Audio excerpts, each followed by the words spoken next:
अस्सलाम वालेकुम व्यूअर्स, आप देख रहे हैं कलम कैमरा। मैं हूं यशवीन जमाल। व्यूअर्स, कुछ बात करेंगे आज की इस वीडियो में होने वाले जो आने वाले सेनेट इलेक्शंस हैं उनके हवाले से। सेनेट इलेक्शंस बहुत दिनों से हम देख रहे हैं कि सेंटर ऑफ डिस्कशन है, सेंटर ऑफ डिबेट है, क्योंकि ऑपोजिशन का जो एक रवैया रहा सेनेट इलेक्शंस को लेकर वो बड़ा इंटरेस्टिंग था। क्योंकि एक तरफ बार बार बात हो रही थी कि हुकूमत गिरानी है, हुकूमत को घर भेजना है, हम इस वक्त जो लोग बैठे हैं इक़्तिदार में उनको नहीं मानते, कभी खुद इस्तीफे देने की बातें करते थे नेशनल असेंबली से, कभी प्राइम मिनिस्टर के इस्तीफे का मुतालबा।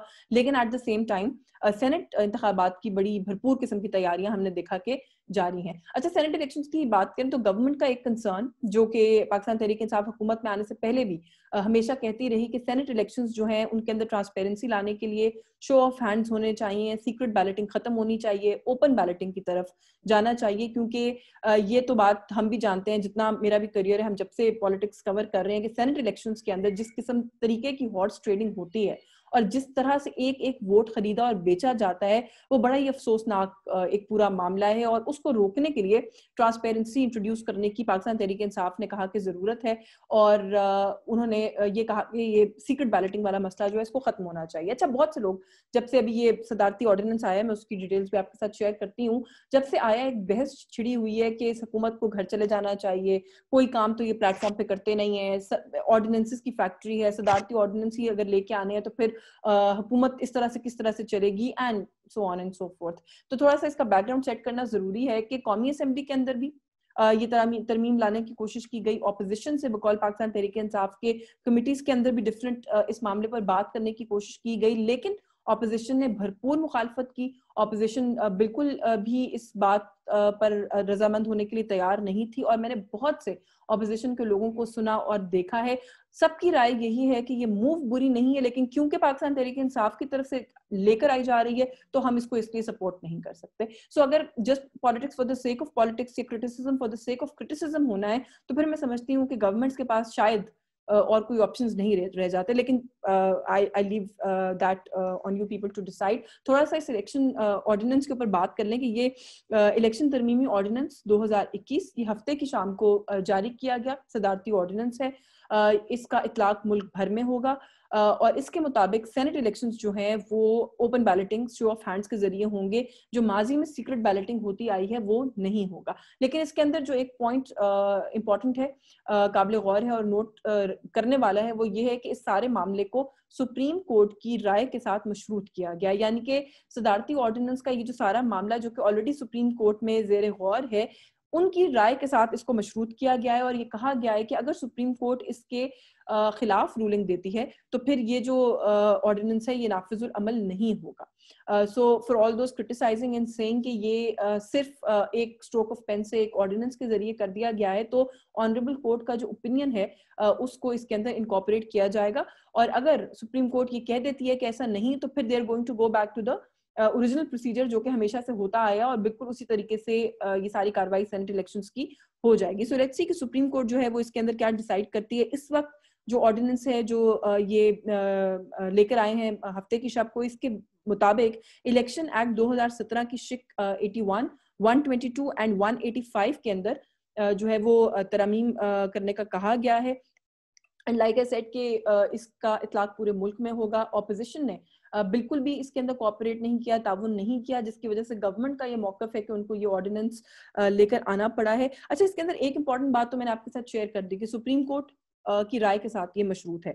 जो दूसरा मामला है काबिल गौर, वो बड़ी एक इंटरेस्टिंग चीज है, क्योंकि एक चीज जिसके ऊपर पाकिस्तान तहरीक इंसाफ और काम कर रही है वो ये भी है कि अगर शो ऑफ हैंड्स जो है वो नहीं एक्सेप्टेबल होता और उसकी तरफ नहीं जाया जा सकता, तो दूसरी सूरत ये है कि जो पार्टी हेड्स हैं वो अपने लोगों से ये बात पूछ सकेंगे कि आप उनके साथ पहले शेयर करें और उसके बाद जाके वोट कास्ट करें। विच मीन्स कि अगर ओपन बैलेटिंग फ्लोर के ऊपर नहीं भी होती तो पार्टी हेड्स जो है वो कॉन्फिडेंस में लेकर वोट चेक करने के मजाज होंगे। सो लेट्स सी कि ये कौन सी सूरत है जो आखिर में निकलती है, क्योंकि अगर ये वाली चीज भी एक्सेप्ट हो जाती है खाली, तो इस मूव से भी जो ट्रांसपेरेंसी को इंश्योर करना है और जो हॉर्स ट्रेडिंग को रोकने की एक अटेम्प्ट है मैं समझती हूँ कि वो तो कामयाब हो जाएगी, क्योंकि इससे वो वाला जो मकसद है वो अचीव हो जाता है। अच्छा, मैं जैसे पहले बात कर रही थी, मैं थोड़ा सा इसके ऊपर जरूर बात करना चाहती हूँ कि politics just for the sake of politics, किस मुंह से ऑपोजिशन ओपन बैलेटिंग को अपोज कर रही है, ये बात मेरी समझ से बाहर है, क्योंकि यही वही ऑपोजिशन है जो खुद कहती है कि हमने चार्टर ऑफ डेमोक्रेसी के बाद से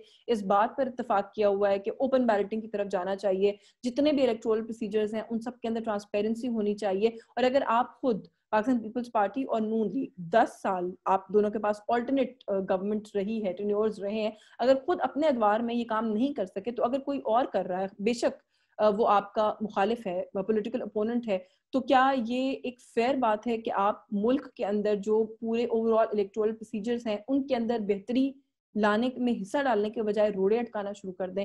because this is at least beyond me. इस किस्म की पॉलिटिक्स मुझे कम से कम समझ नहीं आती है। और ऑपोजिशन करने का लेवल ये है कि जमीयत उलमा इस्लाम ने इसको चैलेंज कर दिया है, इस ऑर्डिनेंस के खिलाफ वो सुप्रीम कोर्ट गए हैं और कहा यही जा रहा है कि पाकिस्तान तहरीक इंसाफ अपने सियासी मफादात को फरोग देने के लिए ये ऑर्डिनेंस लाई है, ऑर्डिनेंसेस के ऊपर हुकूमतें नहीं चलाई जा सकती। ऑपोजिशन की राय लिए बगैर इस तरह से ऑर्डिनेंसेस ला के इलेक्शन एक्ट्स के अंदर तरमीम नहीं की जा सकती। और बहुत से ऑपोजिशन के लोग ये कह रहे हैं कि अब जब सेनेट इलेक्शन बिल्कुल सर पे आ गया है तब इनको याद आई है चेयरमैन सेनेट का मामला, उसके अंदर भी फिर शो ऑफ हैंड होना चाहिए and so on and so fourth. तो जब वो मराहिल आएंगे तो उनके ऊपर भी डिसीजन हो सकता है। और मैं तो ये कहूंगी कि एक स्टेप फॉरवर्ड आप आए, और अगर ये ट्रांसपेरेंसी इंश्योर कर रहे हैं इस प्रोसीजर के अंदर, तो जो और प्रोसीजर्स आप समझते हैं कि उनके अंदर ट्रांसपेरेंसी होनी चाहिए, जैसे चेयरमैन सेनेट का इंतखाब है, स्पीकर डिप्टी स्पीकर का इंतखाब है, वो आपको शामिल करवाना चाहिए। ये इंतहाई अफसोसनाक और शर्मनाक है कि पिछले 5 साल में भी ऑपोजिशन ने, उस वक्त पाकिस्तान तहरीक इंसाफ ऑपोजिशन में थी, यही रोल प्ले किया कि वो सड़कों पर निकलते रहे, बिला वजह हुकूमत गिरा दो, हुकूमत गिर जाए, ये ही एक हमने देखा कि रट थी जो उन्होंने लगाई रखी। इलेक्शन प्रोसीजर को बेहतर बनाने में, इलेक्टोरल रिफॉर्म्स के अंदर उन्होंने कोई किरदार अदा नहीं किया। और आज जो माजी की हुकूमत थी और आज की ऑपोजिशन है वो एग्जैक्टली वही कर रही है। सड़कों पर आना, लॉन्ग मार्च करना, धरने देना, इमरान खान का इस्तीफा मांगना, हुकूमत को घर भेजने के ऊपर फोकस करने के अलावा किसी और चीज पर फोकस दिखाई नहीं देता।